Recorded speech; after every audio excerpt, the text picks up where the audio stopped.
l'occasion de m'adresser au comité. I'd also like to convey Professor Kotler's. J'aimerais également vous En fait, le professeur Coulter vous transmet également ses salutations chaleureuses et aurait été présent pour témoigner s'il n'avait pas dû subir des traitements de dialyse, mais sous la séance en ligne depuis l'hôpital. Et nous vous remercions pour le leadership et pour avoir parlé de cette situation. Au moment où nous nous réunissons aujourd'hui, Jimmy Lai, le héros des droits de la personne, croupit dans des conditions de détention atroces à Hong Kong à l'âge de 77 ans et il souffre de diabète. Il est emprisonné depuis 1772 jours. Son crime? Avoir soutenu le journalisme. En tant que citoyen britannique, avec sa sœur jumelle et ses neveux et nièces au Canada, M. Lai aurait pu facilement s'enfuir.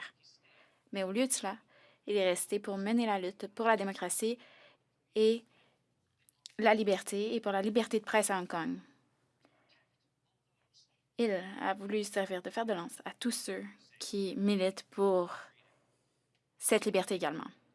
Ce faisant, il est peut-être devenu le prisonnier politique le plus célèbre et le plus emblématique du monde, incarnant la lutte pour la liberté, pour nos valeurs partagées.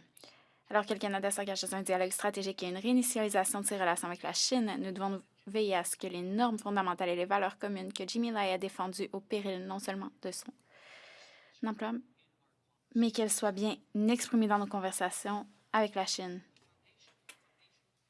Les principes fondamentaux de la démocratie canadienne et de ce Parlement doivent être exprimés dans toutes ces conversations. Le Parlement devrait faire pression pour que le cas de Jimmy Lai soit soulevé publiquement de manière visible et persistante jusqu'à ce qu'il soit libre. Le Parlement a adopté à l'unanimité une motion demandant sa libération en décembre 2023 et en février 2024, le sous-comité des droits de la personne internationaux a tenu des audiences consacrées à cette affaire et a publié un rapport en 2024 demandant au gouvernement canadien d'essayer de mener à sa libération. La semaine prochaine sera l'occasion idéale pour le gouvernement du Canada de le faire. En tant que président du G7, notre dernière initiative était d'organiser une rencontre avec les ministres des Affaires étrangères à Niagara-on-the-Lake. M. Lai a contribué au développement de cette région où il emploie plus de 1500 Canadiens. C'est également où réside sa famille. Il serait particulièrement approprié que les ministres des Affaires étrangères du G7 profitent de cette réunion pour soulever son cas. Chaque de ces gouvernements s'est déjà exprimé individuellement. Ils ont maintenant l'occasion de le faire collectivement et le Canada peut mener cette initiative en tant que président. Il s'agit d'une mesure urgente qui permettrait et essentielle. Alors que nous attendons le verdict dans son affaire, le moment est particulièrement propice pour plaider en faveur de sa libération humanitaire urgente. C'est également crucial pour les intérêts nationaux du Canada. Une partie des accusations portées contre M. Lai est qu'il a collaboré avec vous tous en tant que parlementaire canadien. Son cas représente la criminalisation du fait de parler à des députés canadiens. Ça faisait partie de ces accusations. Le Canada est également un membre fondateur des Nations unies.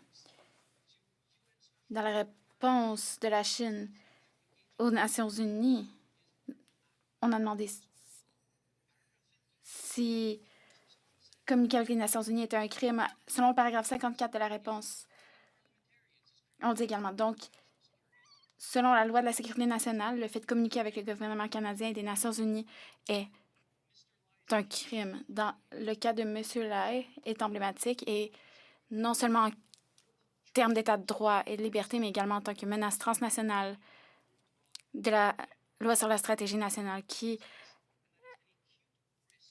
est trop draconienne. Et ça crée un risque pour les 300 000 Canadiens à Hong Kong et pour le demi-million de Canadiens d'origine venant d'Hong Kong ici au Canada.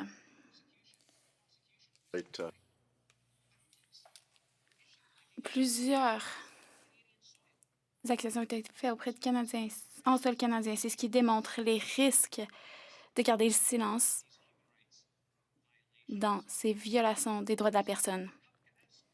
Alors, toute autre allégation contre M. Lai ont inclus le fait de discuter des nouvelles avec les journalistes, de discuter de politique avec des politiciens, de discuter de droits de la personne avec des organisations protégeant les droits de la personne.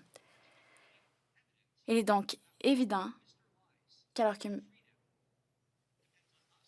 il est donc évident que la liberté de M. Lai dépend et qu'il dépend de ce qu'on fait pour lui.